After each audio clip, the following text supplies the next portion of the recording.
Folks, as the founding fathers famously said, DIY is hell, and that is why for the first time ever on this channel, I am redoing a project that I redid. Welcome to Laugh Cry DIY. I am your host, Katie, and on this channel, we do budget-friendly DIYs to make our dream homes our dream homes. However, when you're a DIYer, sometimes you can't pass up a good deal, which means that sometimes you end up with a folding screen that's been sitting in your house for like 9 months and you don't know what to do with it, so you force yourself to make it over for the channel, and that's exactly what I did a few weeks ago. I turned this little funky chalkboard folding screen into a cute little colorful maximalist moment. And for the record, it is still that pattern. But I finally know what I'm gonna do with this, which means I have to totally change it.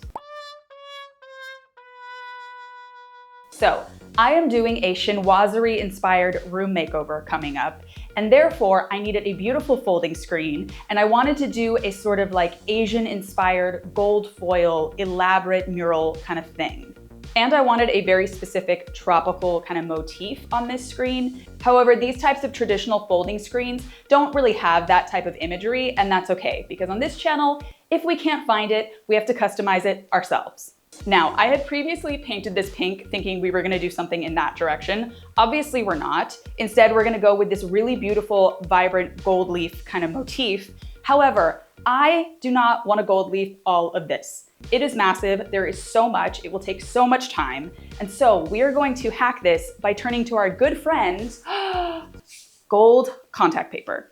But not just any gold contact paper. I'm trying to show you, this is not just a straight gold foil. It has a little bit of modeling on it, which adds some dimension and makes it feel a little bit more like real gold leafing, with a little bit of kind of age and texture on it. So I got this one. If you're interested, I'll link it below, but I think this is gonna be the perfect thing to fill in these panels. And now it is time to move this beast onto the table.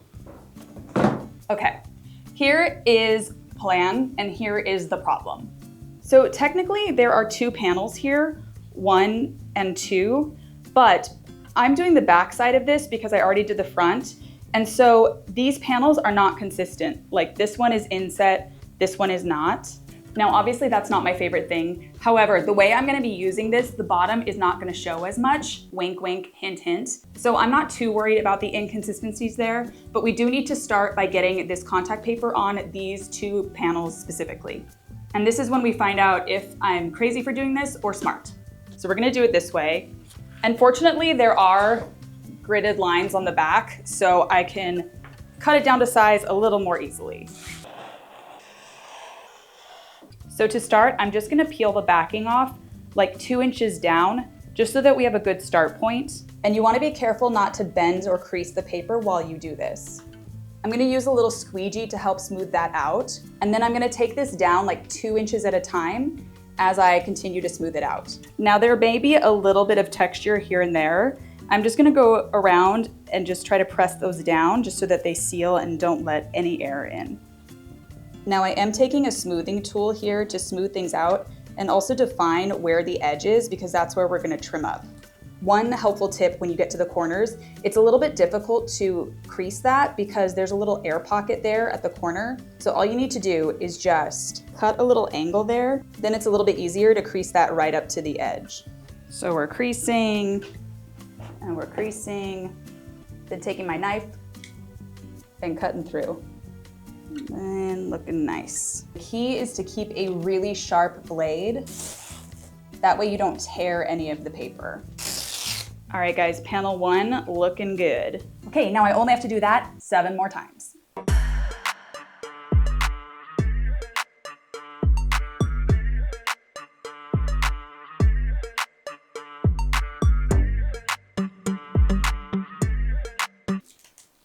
Ooh, beautiful.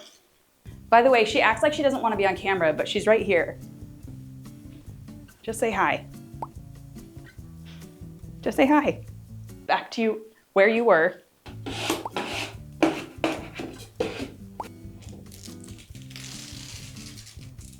All right, party people, we are rich in cuttings. We are beautifully foiled. I also forgot, there's a little tiny bit at the top. I did gold foil that. And now is the time to paint the frame. Now, in a dream world, this would not have all these panels because I would actually like it to be a little more continuous, but we got to deal with it. And I think the best thing to do is just do a simple black trim, very chinoiserie style, and just live our lives. Also, I think I'm gonna be crazy and I think I'm gonna freehand this without taping it off. What? I know. But I am gonna use this poster board just as a little guide to cover what I can. Okay, we're painted. I still need to do some touch-ups, but I'm gonna do that at the very end once I have the full design on here. And now it is time to add the actual design I'm gonna do. However, I have no idea what that design is gonna be. And so I'm going to use a piece of chalk to sketch out the design. I already tested this. I can sketch it out and use a damp rag to wipe it off. So I need to freestyle. This is probably gonna take a while, but I wanna get my little tropical design on before I actually paint it. Whew, look at that beautiful gold reflection. I would like this to not have this much framing. Like if it just had the outer edges, that would be great. So to try to make that less obtrusive or invasive, I am going to do a large kind of mural on this that extends between frames so that we have a more impactful thing. And although I have a kind of rough mock-up, I know I need to freehand this and play around with it. So honestly, this may be 2 hours, but let's see.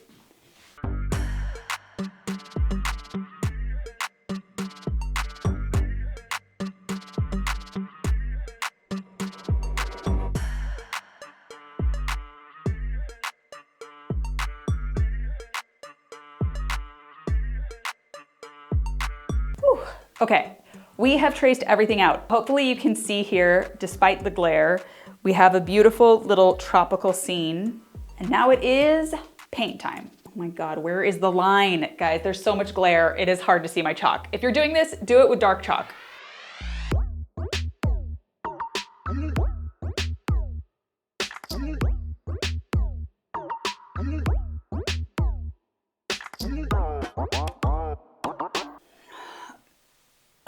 Guys, of course we had to have a casualty. Painted slipper down. Freaking A. Okay.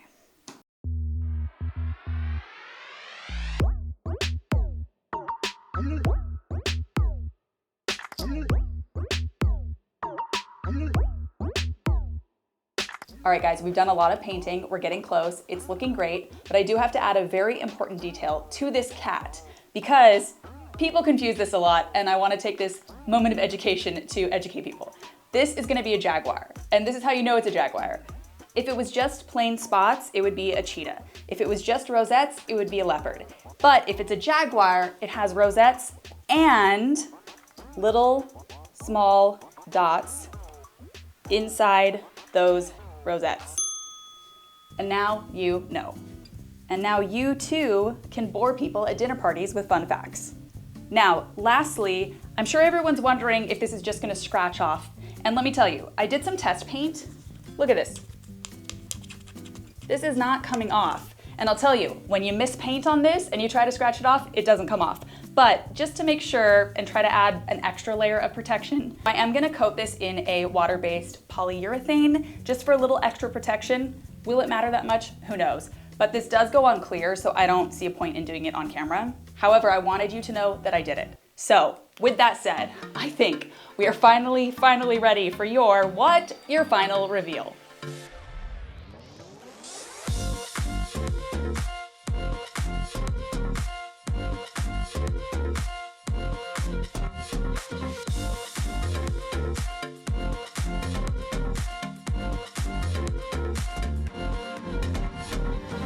And that's it, folks. This is our first Laugh Cry DIY makeover redemption story. And I have to say, even I am shocked at how incredible this looks.